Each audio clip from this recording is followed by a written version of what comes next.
एक बेटी सिर्फ एक घर की शान नहीं बल्कि एक समाज की भविष्य है। पर क्या आज हम अपने बेटियों को वो हकदार और सम्मान दे रहे हैं जिसकी वो हकदार हैं?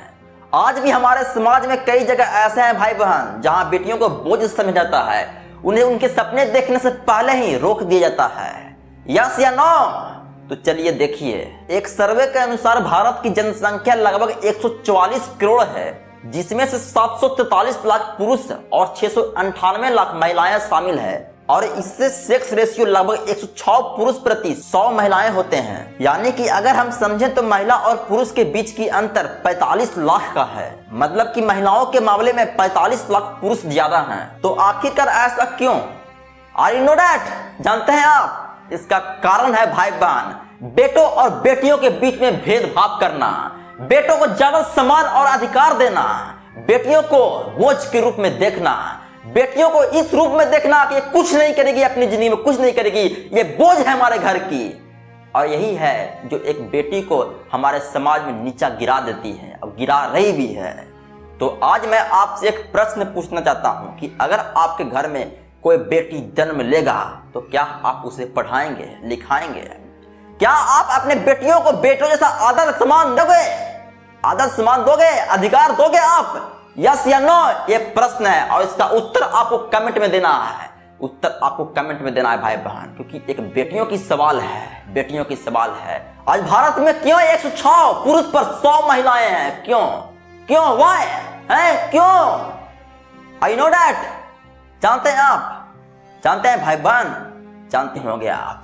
बेटियों को जन्म लेने से पहले ही मार डाला जाता है, अबॉर्शन करा दिया जाता है। आखिरकार ऐसा क्यों? क्यों हमारे समाज में बेटियों में क्यों? हम चाहते हैं कि हमारा शादी अच्छी लड़की से हो, लेकिन हम ये नहीं चाहते हैं कि हमारे घर में एक अच्छी लड़की आए। वाह? क्यों? क्यों? समाज में कहां से एक ऐसी परिस्थिति आई है? कहां से आई है? कहां से आई है जो एक अभियान चल रहा है, बेटी बचाओ बेटी पढ़ाओ? हैं? बिना मतलब का तो यह अभियान नहीं चलेगा कि बेटी बचाओ और बेटी पढ़ाओ। बिना मतलब को तो यह अभियान नहीं चलेगा, नहीं ना? समझना है भाई बहन, समझना है, इसको अच्छे से समझना है। ये है टीना डाबी जो कि एक आईएएस हैं, रुचि चौधरी जो कि आईपीएस हैं, रेणु राज आईएएस, दिव्या तनवर आईएएस, भावना कंठ भारतीय वायुसेना की pilot, Shivangi Singh Rafale fighter jet उड़ाने वाली पहली भारतीय महिला, जोया अग्रवाल एयर इंडिया की commercial pilot, doctor Ritu Bhandari भारतीय सेना की मेडिकल कोर में सेवा, doctor Nirmala Kapoor cancer research में प्रसिद्ध महिला, डॉक्टर रेखा शर्मा स्त्री रोग विशेषज्ञ। यहाँ तक कि आज पूरे भारत में महिला टीचरों की संख्या 51 लाख है, महिला पुलिसों की संख्या 2.5 लाख से ऊपर है। ये बेटियां न केवल अपने परिवार बल्कि पूरे देश में गर्व की कारण बनी है, गर्व की कारण बनी है। और इन्होंने दिखाया है कि बेटियां भी हमारे समाज में कुछ कर सकती है। इन्होंने ये दिखा दिया कि हाँ, बेटी एक बेटी नहीं बल्कि एक देश की सेवा भी कर सकती है। समझ रहे हैं ना? तो क्यों भाई बहन, क्यों? क्यों हमारे समाज में बेटियों को क्यों कम समझा जाता है? क्यों? क्यों? क्यों? क्योंकि ये आपकी सोच है, पहले वाली सोच है, पहले वाली सोच। समझ रहे हैं ना? नहीं समझ रहे हैं तो समझना पड़ेगा आपको, समझना पड़ेगा, समझना पड़ेगा भाई बहन। क्यों आखिरकार हमारे समाज में बेटी बचाओ बेटी पढ़ाओ अभियान चल रहा है? क्यों? हमारे माइंड में ऐसा क्या सोच है, क्या सोच है जो ये अभियान चल रहा है? क्या सोच है? क्या क्या सोच है? क्योंकि आप अपने बेटियों को कम समझते हो, कम।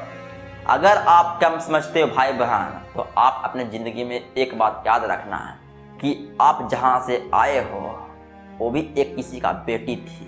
समझना है इसको। बेटी हमारे घर की शान नहीं बल्कि समाज की भविष्य है, समाज की भविष्य है। समझ रहे हैं ना? समाज की भविष्य है, समझना है इसको भाई बहन। इसलिए कभी भी अपने जिंदगी में अगर आपके जिंदगी में बेटी आए तो उससे मुंह नहीं मोड़ना है, बल्कि बेटियों को वह हर एक समान अधिकार देना है, हर एक चीज देना है जो आप अपने बेटों को देते हो। समझ रहे हैं ना? अच्छी शिक्षा देना है, अच्छी पढ़ाई देना है कि ताकि अपने देश के लिए, अपने परिवार के लिए कुछ कर सके अपने जिंदगी में। अगर आपके घर में कोई बेटी जन्म लेता है तो उसके बारे में सोचो, ये नहीं सोचना कि बेटी जन्म ले के, बल्कि उत्सव मनाना है कि हमारे घर में एक बेटी जन्म ली है। जिस घर में बेटी जाती है उस घर में एक सौभाग्य से लक्ष्मी जाती है, लक्ष्मी है जो भविष्य निर्धारित करती है, भविष्य निर्धारित।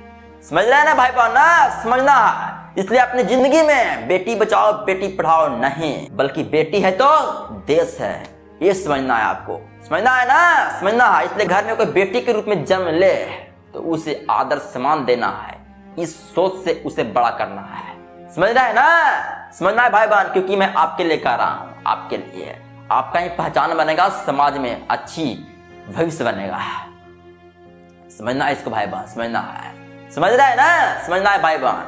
आपसे एक गुजारिश फिर से करना चाहता हूँ कि अपने जिंदगी में एक बात याद रखिएगा भाई बहन, एक बात याद रखिएगा, बेटी और बेटों को एक अधिकार एक समान देना है, एक जैसा शिक्षा देना है। आप गरीब हो या अमीर हो, लेकिन एक अधिकार एक समान देना है, और दहेज और बाल विवाह जैसे मुद्दों पर आवाज उठाना है, समझ रहे हैं ना, समझना है। अरे भाई बहन, आप अपने बेटियों को अच्छे से पढ़ाओ, वो बेटों से आगे निकल जाएगी, समझना है इसको, ठीक, समझना है। उसको बोझ के रूप में नहीं देखना है कि ये बोझ है। क्यों सोच रहे हो आप ऐसा, क्यों सोच रहे हो, क्यों है? यही ना कि दहेज देना पड़ेगा, यही बड़ी मुद्दा होती है हमारे समाज में कि बेटी जन्म ली तो दहेज देना पड़ेगा। क्या दहेज? आप अच्छे से पढ़ाओ तो वो ऐसा इंसान बनेगी कि लोग पाना चाहेंगे, समझ रहे हैं ना, इसलिए समझना इसको। इसलिए फिर से गुजारिश करना चाहता हूं आपसे कि अपने जिंदगी में बेटी आने पर उत्सव मनाना है, उत्सव, दुख में नहीं रहना कि बेटी जन्म के। घटिया लोग का सोच होता है ऐसा, तो समझना है भाई बहन, ठीक। और हाँ, अगर आपके लाइफ में कुछ भी प्रॉब्लम होता है, कैसा भी प्रॉब्लम होता है, बस 6200468736 पर बिना हिचकिचाहट का भाई बहन कॉल कर देना है, फ्री ऑफ कॉस्ट सर्विस है। धन्यवाद।